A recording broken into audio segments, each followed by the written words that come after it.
hidup, ciri-ciri utamanya adalah bernafas.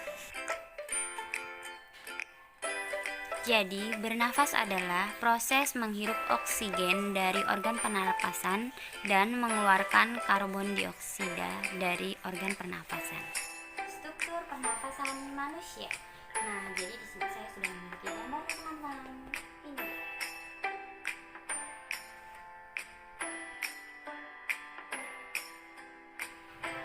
Organ pernapasan pada manusia yang pertama adalah lubang hidung.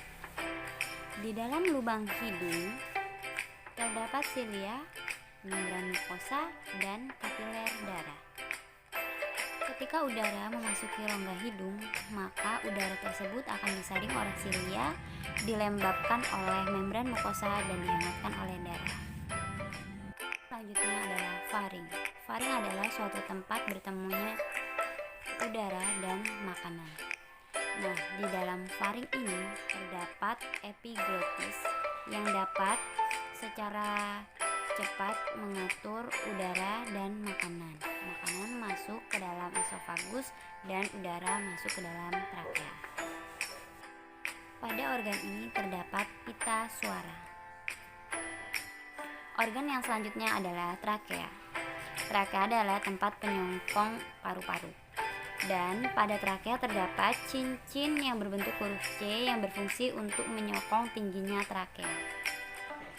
Percabangan di trakea disebut dengan bronkus, sedangkan percabangan pada bronkus disebut bronkiolus. Setiap bronkiolus memiliki kantong alveolus.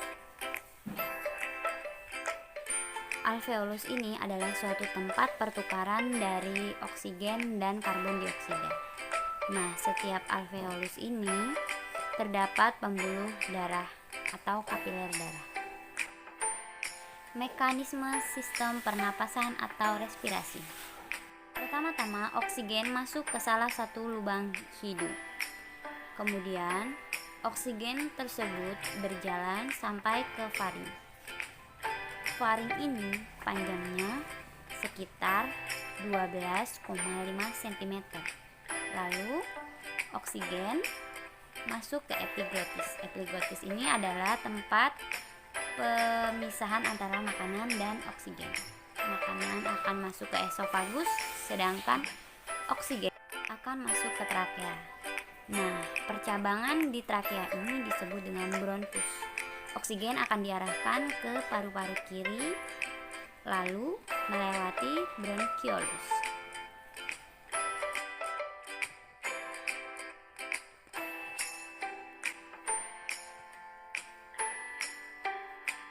Setelah dari bronkiolus, oksigen akan terus melaju sampai ke alveolus.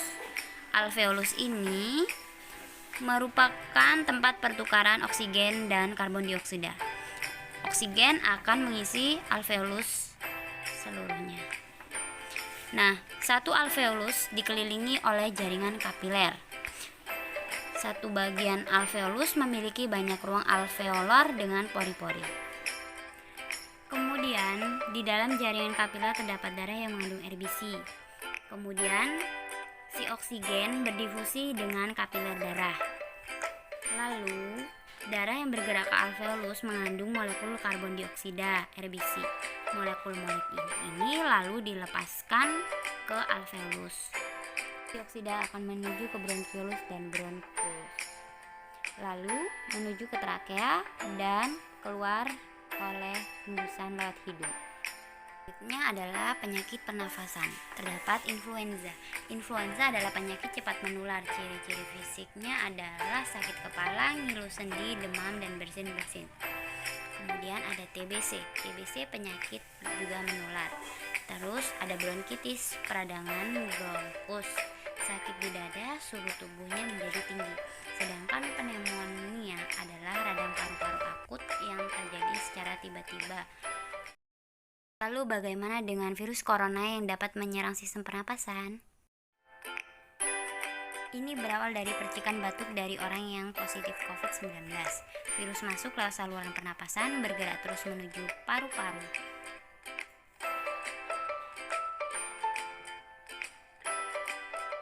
Virus memiliki 3 bagian utama. Ini mulai bekerja. Kemudian, paku protein COVID akan menempel di paru-paru yang selnya kayak akan protein ACE2. Pelan-pelan mendorong masuk ke dalam sel sampai berhasil untuk masuk.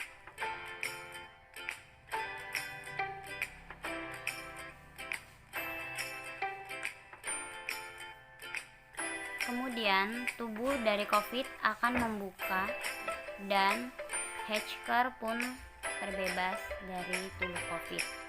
Si hacker tersebut akan menghack dan si inti sel sehat untuk menipu sistem imun agar tidak menyerang virus, sekaligus membuat inti sel untuk memproduksi cikal bakal virus yang baru. Sel yang sudah terinfeksi terprogram untuk bunuh diri dan melepaskan jutaan virus corona baru yang dapat menginfeksi dan menghack sel-sel sehat lainnya. Nah, dari sedikitnya corona yang masuk ke tubuh ini akan menjadi banyak dan memenuhi seluruh bagian paru-paru sehingga paru-paru akan terasa sesak. Sehingga penderita kesulitan untuk bernafas dan pada akhirnya terjadilah pneumonia. Corona telah menyebar ke dalam aliran darah, maka akan membuat seluruh tubuh si penderita menjadi tidak berfungsi. Sekian, saya akhiri. Wabillahi taufiq wal hidayah. Wassalamualaikum warahmatullahi wabarakatuh.